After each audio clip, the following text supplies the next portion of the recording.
semua, pada video animasi kali ini kami akan membahas memori komputer. Kami dari Perbanas Institut, Prodi Teknik Informatika, Fakultas Teknologi Informasi.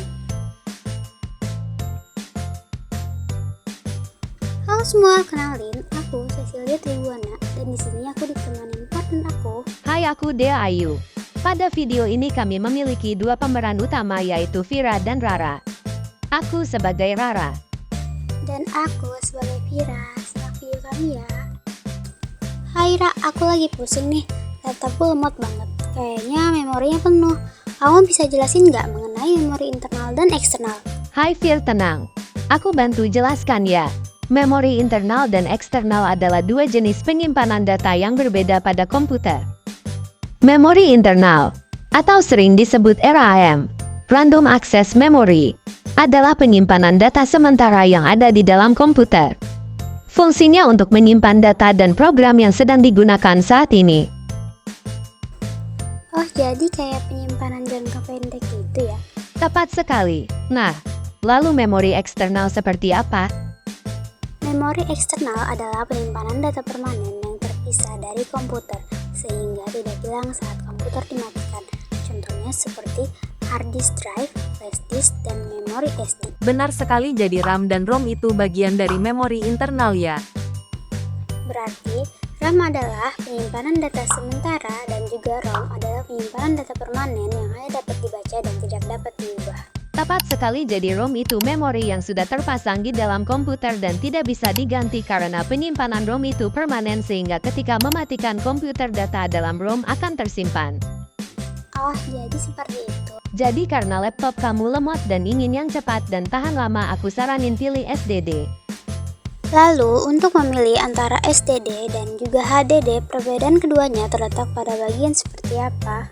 SSD menyimpan data pada chip memori flash yang tidak memiliki bagian yang bergerak. Hal ini membuat SSD lebih cepat, tahan lama, dan hemat daya. Sedangkan HDD menyimpan data pada piringan magnetik yang berputar. Hal ini membuat HDD lebih murah dan memiliki kapasitas penyimpanan yang lebih besar, namun lebih lambat. Dari perbedaan tersebut, apakah cara kerja SSD dan HDD berbeda? Betul.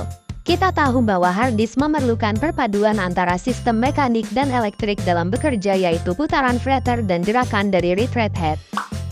Sedangkan SSD menggunakan sistem full elektrik, artinya tanpa adanya part yang bergerak ketika proses pembacaan atau penulisan data. Jadi di SSD itu tidak ada yang bergerak sama sekali.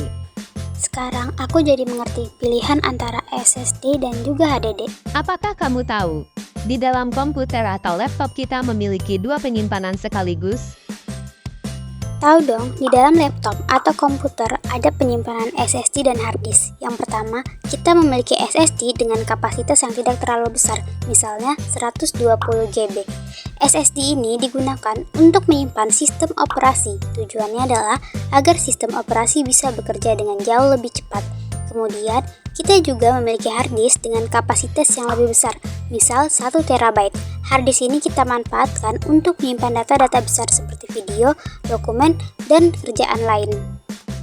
Dengan begitu, kita bisa lebih hemat, yaitu dengan cara membeli SSD dengan kapasitas yang tidak terlalu besar dan memanfaatkan hard disk dengan menyimpan file-file yang lebih besar dan jarang digunakan. Wah, aku jadi semakin mengerti mengenai SSD dan juga HDD. Oh iya, apakah RAM dan ROM memiliki komponen di dalam memori internal dan eksternal? Punya dong. Pertama, komponen dari memori internal yaitu ROM, CMOS, RAM, DRAM, SDRAM. Lalu untuk komponen memori eksternal yaitu compact disk, hard disk, dan flash disk. RAM, Random Access Memory, berfungsi menyimpan data dan instruksi yang sedang digunakan oleh komputer. CMOS, Complementary Metal Oxide Semiconductor, berfungsi menyimpan pengaturan BIOS dan tanggal atau waktu saat perangkat dimatikan. ROM, Read Only Memory, berfungsi menyimpan informasi permanen yang tidak dapat diubah, seperti BIOS dan firmware. DRAM dan SDRAM sama-sama berfungsi untuk menyimpan data dan instruksi yang dibutuhkan oleh komputer. Namun, SDRAM menawarkan kinerja yang lebih tinggi dan kecepatan transfer data yang lebih cepat dibandingkan DRAM. Oleh karena itu, SDRAM lebih banyak digunakan pada komputer modern. Compact disk, CD digunakan untuk menyimpan data digital seperti file musik, foto, dan video. Hard disk drive, HDD, media penyimpanan permanen yang digunakan untuk menyimpan data dalam jumlah besar. Flash disk, media penyimpanan portable yang kecil. Wah, terima kasih Ra penjelasannya. Sama-sama.